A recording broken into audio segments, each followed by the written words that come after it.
So hey guys, welcome back to my channel. My name is Shreyang Chaubey, currently pursuing MBBS from NSU medical college Jabalpur. तो finally अब आपका सब कुछ हो चुका है, रिजल्ट वगैरह निकल चुका है। अब मेन चीज़ आती है अपने पास कि कट ऑफ क्या रहेगी। आपने अपना रिजल्ट एनालिसिस कर लिया होगा और समझ में आपको ये चीज़ आ गई होगी कि रिजल्ट इस बार का काफ़ी अच्छा आया है in sense of numbers. Rank में काफ़ी फ्लक्चुएशन आए हैं, डबल हो गई है रैंक उस नंबर पे। एग्जाम्पल के लिए आप देखेंगे तो 600 नंबर पे इस साल 28,000 रैंक है, जो कि लास्ट ईयर 590 पे उतनी रैंक थी, 29 के अप्रॉक्स रैंक थी लास्ट। सबसे पहले अपन देखते हैं कि कौन कौन से फैक्टर्स हैं जिस पे अपनी इस साल कट ऑफ जो होगी डिपेंड करेगी। ठीक है, सबसे पहले आता है कि रैंक फ्लक्चुएशन। मैंने आपको शो कर रहा है कि 2022 के अंदर 705 पे टॉप 50 रैंक थी और 2023 के अंदर 710 पे है, तो 5 नंबर का इन्फ्लेशन तो यहीं पे आ गया है। ठीक है, और अगर ये तो होगी टॉप रैंक्स। अब थोड़ा चलते हैं अपन नीचे वाली रैंक्स पे।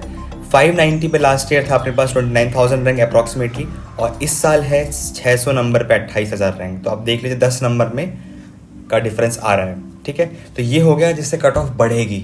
और कुछ फैक्टर्स ऐसे भी हैं जिससे कट ऑफ कम भी होगी। जैसे अगर सिर्फ गवर्नमेंट की बात कर रहे हैं, जब मैं प्राइवेट की वीडियो बनाऊंगा तो मैं प्राइवेट की भी डिस्कस करूंगा, क्या सीट ऐड हुई है, कौन सा कॉलेज हटा है, जो भी है।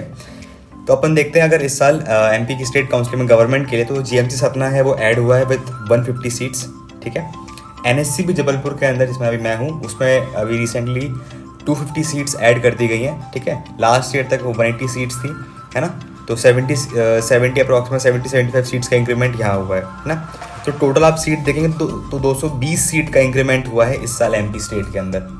ठीक है, अगर इस साल का रिजल्ट थोड़ा लास्ट ईयर के हिसाब से आता या फिर थोड़ा उसके ऊपर ज़्यादा ऊपर नीचे नहीं होता तो काफ़ी मतलब 5 से 6 नंबर कट ऑफ ड्रॉप हो सकती थी, लेकिन इस साल उतना ड्रॉप नहीं आएगा। 1-2 नंबर ऊपर ही जाने की चांसेस है कट ऑफ इस साल। सबसे पहले अपन देखते हैं एमजीएम इंदौर, जो कि टॉप कॉलेज है एमपी का। उसके लिए आप जनरल में देखेंगे तो 12 से 13,000 अगर आपकी रैंक है तो आपको ये कॉलेज अलॉट हो जाएगा सेकंड राउंड तक। ओबीसी की बात करें 13,500 से 14,000 तक रैंक के बीच में। एससी की बात करें 76.5 के रैंक के बीच में। एसटी की बात करें 1,76,000 रैंक।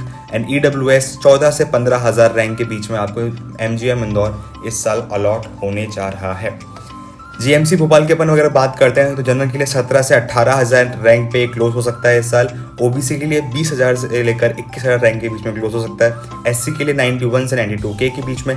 एसटी के लिए 2,10,000 रैंक तक ये क्लोज हो सकता है। और ईडब्ल्यूएस के लिए 20 से 22,000 रैंक के अंदर आपको लाना पड़ेगा अगर आपको जीएमसी भोपाल चाहिए। ठीक है, काफ़ी अच्छा कॉलेज है ये। अब अपन बात करते हैं एनएससीपी, जो कि जबलपुर में 3rd नंबर कॉलेज आता है एमपी में। ये जनरल के लिए अगर आपकी रैंक 20 से 22,000 है तो ये आपको अलॉट हो सकता है। ओबीसी के लिए बात करें 25,500 से लेकर 26,500 तक अगर आपकी रैंक है तो आपको अलॉट हो सकता है इन सेकेंड राउंड। एससी की बात करें 1 लाख से 1,07,000 रैंक के बीच में आपका एक क्लोज हो सकता है इस साल। और एसटी की बात करें 2,25,000 से लेकर 2,26,000 के बीच के अंदर इसका रैंक क्लोज हो सकता है इस साल। और ईडब्ल्यूएस की बात करें तो 26 से लेकर 27,000 के बीच में आपकी रैंक होनी चाहिए जिससे आपको कॉलेज अलॉट हो जाए। चलिए फिर आगे चलते हैं जीआरएमसी ग्वालियर, जो कि ग्वालियर में है। जनरल के लिए 23,000 से लेकर 24,500 रैंक आपकी होनी चाहिए। ओबीसी के लिए 28,000 से लेकर 30,000 रैंक के बीच में होना चाहिए। एससी के लिए 1,10,000 से 1,11,000 या फिर 1,11,500 के बीच में आपका एक क्लोज हो सकता है इस साल। और एसटी के लिए 2,72,000 से लेकर 2,73,500 तक की आपके अंदर रैंक इसमें होनी चाहिए। और ईडब्ल्यूएस के लिए 29 से लेकर 31,000 के बीच में आपकी रैंक होगी तो आपको जीआरएमसी कॉलेज आराम से अलॉट हो जाएगा इस साल। एसएसएमसी रीवा की अगर अपन बात करते हैं, जनरल के लिए 29 से लेकर 31,000 रैंक के बीच में आपकी होनी चाहिए। ओबीसी के लिए 42 से 43.5 के तक होनी चाहिए। एससी के लिए 1,40,000 से लेकर 1,41,000 के बीच में आपकी रैंक होनी चाहिए। और एसटी के लिए 2,99,000 से लेकर 3,01,000 के बीच में ये क्लोज हो सकता है इस साल। और ईडब्ल्यूएस के लिए 34,000 से लेकर 35,500 के बीच में आपकी रैंक होनी चाहिए जिससे आपको एक कॉलेज अलॉट हो जाए।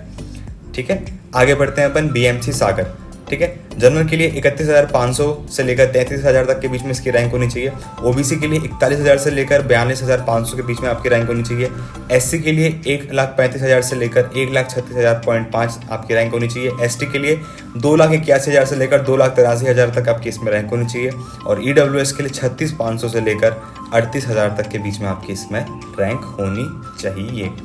ठीक है, और अगर अपन विदिशा की बात करते हैं, जनरल के लिए 35,000 से लेकर 36,700 के बीच में होनी चाहिए। ओबीसी के लिए 43,000 से लेकर 44,000 के बीच में होनी चाहिए। एससी के लिए 1,36,000 से लेकर 1,37,000 के बीच में होनी चाहिए, और एसटी के लिए 2,84,000 से लेकर 2,85,500 के बीच में अगर आपकी रैंक है तो आपको इस साल अलॉट हो जाएगा। और ईडब्ल्यूएस में 41,000 के अंडर आपकी रैंक होनी चाहिए फॉर विदिशा कॉलेज। 8 नंबर की अपन बात करते हैं रतलाम की। जनरल के लिए 37 से लेकर 39K के बीच में होनी चाहिए। ओबीसी के लिए 45 से लेकर 46K के बीच में। एससी के लिए 145K से 148K के बीच में। एसटी के लिए 2,43,000 से लेकर 2,45,000 के बीच में। और ईडब्ल्यूएस के लिए 44,000 से लेकर 45,000 के बीच में अगर आपकी रैंक है तो इस साल आपको रतलाम कॉलेज आराम से अलॉट हो जाएगा। आगे चलते हैं दतिया के लिए। जनरल के लिए 45 से लेकर 47K, ओबीसी के लिए 47 से 49.5K, एससी के लिए 150 से लेकर 154K, एसटी के लिए 300K से लेकर 308K तक, और ईडब्ल्यूएस के लिए 52K से 53K के बीच में आपकी अगर रैंक है तो आपको इस साल जीएमसी दतिया अलॉट हो जाएगा। न्यूली ओपन कॉलेजेस हैं सारे, ठीक है। दिसंबर में अपन बात करते हैं जो कि खंडवा में कॉलेज है, जीएमसी खंडवा। जनरल के लिए 44K से लेकर 45.5K तक, ओबीसी के लिए 48 से लेकर 49.5K तक, एससी के लिए 150 से लेकर 153K तक, एसटी के लिए 270 से लेकर 273K तक, और ईडब्ल्यूएस के लिए 50K से 52K तक के बीच में आपकी रैंक होनी चाहिए फॉर जीएमसी खंडवा। 11 नंबर में देखते हैं जीएमसी छिंदवाड़ा। जनरल के लिए 44K से लेकर 46.8K तक, ओबीसी के लिए 47K से 49.5K तक, एससी के लिए 150K से 157K तक, एसटी के लिए 288K से 290K तक, और ईडब्ल्यूएस के लिए 50K से 52K तक आपकी रैंक होनी चाहिए फॉर जीएमसी छिंदवाड़ा। फिर आता है अपने पास जीएमसी शहडोल।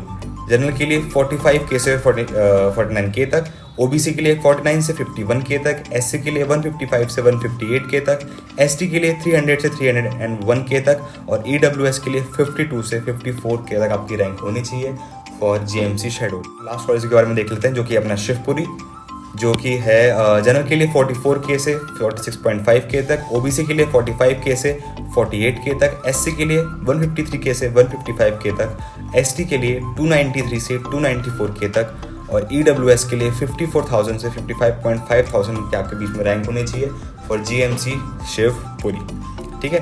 अब एक बार मैं आपको थोड़ा सा एक ब्रीफ डिस्क्रिप्शन दे देता हूँ जीएमसी सतना के बारे में। ये बिल्कुल न्यूली ओपन कॉलेज है, ये 150 सीट्स के साथ आएगा। तो अगर आप इसकी कट ऑफ अगर एक एक्सपेक्टेड देख सकते हैं इस साल की क्या होनी चाहिए, तो जनरल के लिए अगर आप इसमें देखोगे, अगर आप जो लास्ट कॉलेज है उसके हिसाब से कंपेयर करोगे तो ये आपका 48 से 49K तक है ना, 48 से 49K तक आपके लिए काफ़ी सेफ स्कोर रहेगा इसके लिए। अगर आप ईडब्ल्यूएस की बात करेंगे तो ये 52 से 54K रैंक में काफ़ी सेफ स्कोर रहेगा जीएमसी सतना के लिए। एससी की अपन अगर बात करते हैं तो एससी कैंडिडेट आपके लिए 1,60K से लेकर 1,70K तक इसमें सेफ स्कोर रह सकता है। और एसटी के लिए अपन अगर बात करें रैंक वाइज तो एसटी के लिए आपका ये 300 से लेकर 301K तक इसकी कट ऑफ जा सकती है। ये एक्सपेक्टेड कट ऑफ है क्योंकि इस बार जो ये नया एडिशन हुआ है तो नो डाउट इसकी कट ऑफ बाकी कॉलेज कंपेयर में कम रहेगी, तो इतनी रैंक्स के बीच में ये फ्लक्चुएट कर सकता है। इससे ±500 ऊपर नीचे हो सकता है रैंक में, लेकिन अगर आपकी इस रेंज के अंदर रैंक है 300 295K से, अगर एसटी कैटेगरी की बात करें 295 से 300K या फिर 305K के बीच में आपकी रैंक है तो आपको जीएमसी सतना इस साल अलॉट हो सकता है स्टेट काउंसलिंग में, क्योंकि इस बार तो क्या है कि एक ही बॉडी काउंसलिंग कराएगी पूरे के पूरे सारे कॉलेजेस के लिए, तो ये भी काफ़ी एक इम्पैक्ट डालेगा इस साल की पूरी कट ऑफ में। यही था आपके पास कि गवर्नमेंट कॉलेज के लिए अगर आपके पास इतनी रैंक के बीच में आपके रैंक आ रही है तो आप इस बार सेफ रहेंगे एमपी के अंदर। सो बाकी आपको कोई भी अगर डाउट है तो आप पूछ सकते हैं कमेंट सेक्शन पे। बाकी आप मेरा टेलीग्राम ग्रुप ज्वाइन कर सकते हैं, वहाँ पे आप जो भी क्वेश्चन डालेंगे उसका मैं टाइमली आंसर देने का बिल्कुल ट्राई करता हूँ और सारे आंसर वहाँ पे दे दिए जाएंगे। So I think that's it for this video. Thanks for watching. Bye.